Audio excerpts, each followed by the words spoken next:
मानव पाचन तंत्र यानी ह्यूमन डाइजेस्टिव सिस्टम। भोजन में बड़ी संख्या में पोषक तत्व अणु शामिल होते हैं जो शरीर में ऊतकों का निर्माण, क्षतिग्रस्त ऊतकों की मरम्मत और रासायनिक प्रतिक्रिया कायम रखते हैं।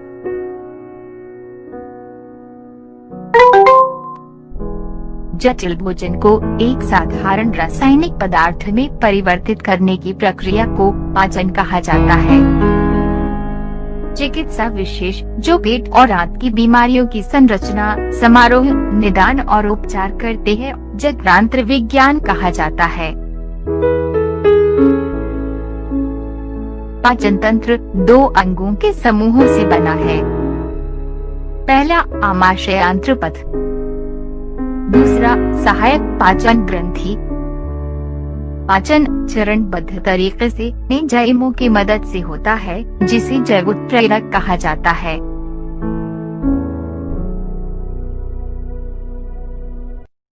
आमाशय आंत्रपथ जिसे आहार नली भी कहते हैं, एक लंबा मांसपेशी ट्यूब होता है जो लगभग 9 मीटर लंबा होता है।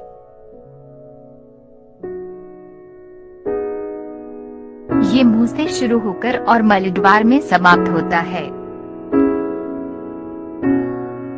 इसका कार्य भोजन को पचाना और अवशोषित करना होता है और अंत में शरीर से बेकार अवशिष्ट को समाप्त करना होता है।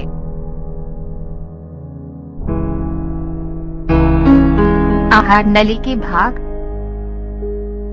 मुख, मुख गह्वर, ग्रसनी, ग्रास नली, आमाशय, छोटी आंत, बड़ी आंत, मलाशय और मलद्वार आहार नली के हिस्से हैं।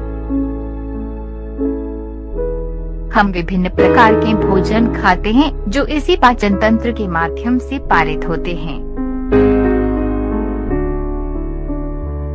स्वाभाविक रूप से भोजन कणों को उत्पन्न करता है जो छोटे और एक ही बनावट में होते हैं।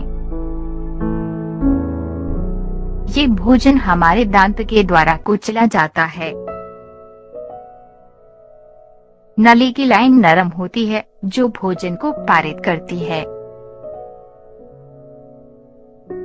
जब हम खाते हैं हमारे मुंह में कुछ पानी की तरह होता है। ये वास्तव में पानी नहीं है लेकिन एक तरल पदार्थ है जिसे लार कहते हैं जो लार ग्रंथियों द्वारा स्रावित होता है। अब लार की भूमिका को समझते हैं जिसमें किण्वक सम्मिलित होते हैं जिसे लार में पदार्थ कहते हैं जो जटिल भोजन को भी शर्करा में तोड़ता है। जटिल भोजन निगलना प्रकृति स्वभाव होता है। यदि ये आहार नली से अवशोषित होता है ये छोटे अणुओं में टूट जाता है। ये जैविक उत्प्रेरक की मदद से किया जाता है जिसे किण्वक कहा जाता है। लार में एक किण्वक होता है जिसे लारदार पदार्थ कहा जाता है। भोजन लार के साथ मिश्रित होकर मुंह के चारों ओर संचालित होता है। भोजन पाचन ट्यूब के साथ एक नियंत्रित तरीके से स्थानांतरित हो ये आवश्यक है, इसलिए ये प्रत्येक भाग में ठीक से संसाधित किया जा सकता है। भोजन को आगे धकेलने के लिए नाली के मांसपेशियों का अस्तर क्रम में होता है। ये क्रमिक वृत्तों में सिकुड़ने वाले सभी आंत के साथ होते हैं। मुंह से भोजन पाइप या ग्रास नली के माध्यम से आमाशय में जाता है।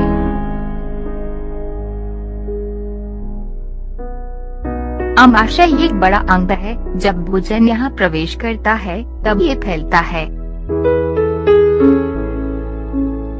आमाशय के मांसपेशियों की दीवारें अधिक पाचन रस के साथ अच्छी तरह से भोजन मिश्रण करने में मदद करती है।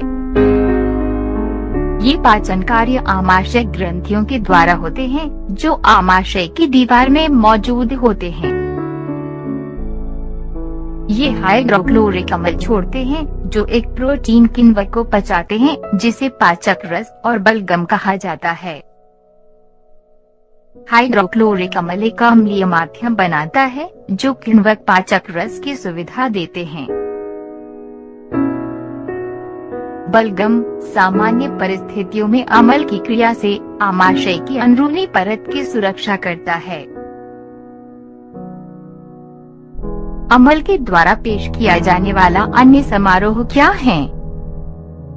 हमने अक्सर वयस्कों को अम्लता के बारे में शिकायत करते सुना है। क्या ये इससे संबंधित हो सकता है जो ऊपर चर्चा की गई है?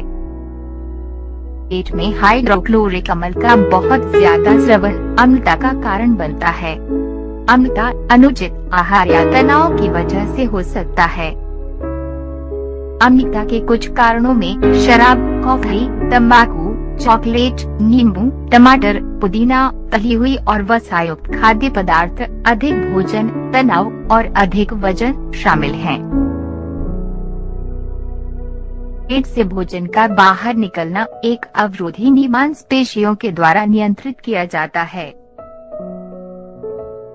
भोजन पेट से छोटी आंत में प्रवेश करती है।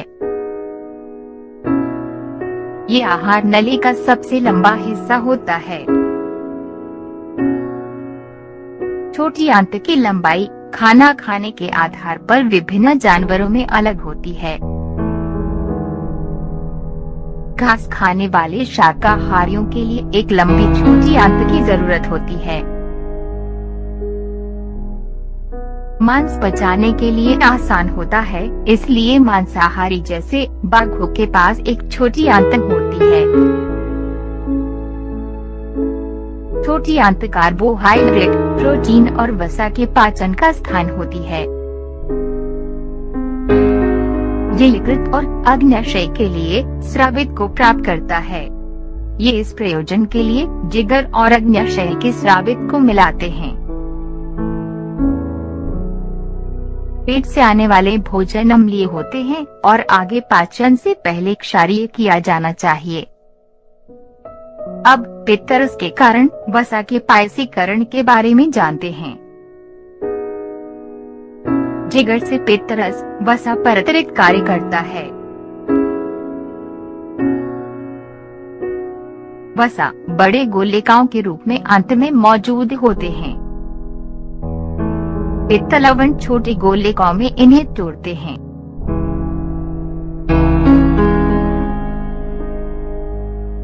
जैसे गंदगी को साबुन धोता है। अब प्रोटीन के टूटने और रासायनिक वसा के बारे में जानते हैं। अग्न्याशय रस स्रावित करता है, जिसमें किण्वक मौजूद होते हैं, जैसे प्रोटीन को पचाने के लिए ट्रिप्सिन और रासायनिक वसा को तोड़ने के लिए लेक्पेरोसिरेस। पित्त और अग्न्याशय के रस के अलावा छोटी आंत के दीवारों में ग्रंथियां होती हैं, जो आंतों में रस स्रावित करती हैं। इसमें किण्वक मौजूद होते हैं, जो आखिरकार परिवर्तित होते हैं प्रोटीन से एमिनो अम्ल, जटिल कार्बोहाइड्रेट में ग्लूकोज, वसा में वसा अम्ल और ग्लिसरॉल। ये सभी पानी में आसानी से घुलनशील हैं, इसलिए ये सूक्ष्म तंतु की मदद से आंत की दीवारों के ऊपर आते हैं। छोटी आंत के भीतरी परत में कई प्रक्षेपण हैं, जिसे सूक्ष्म तंतु कहते हैं।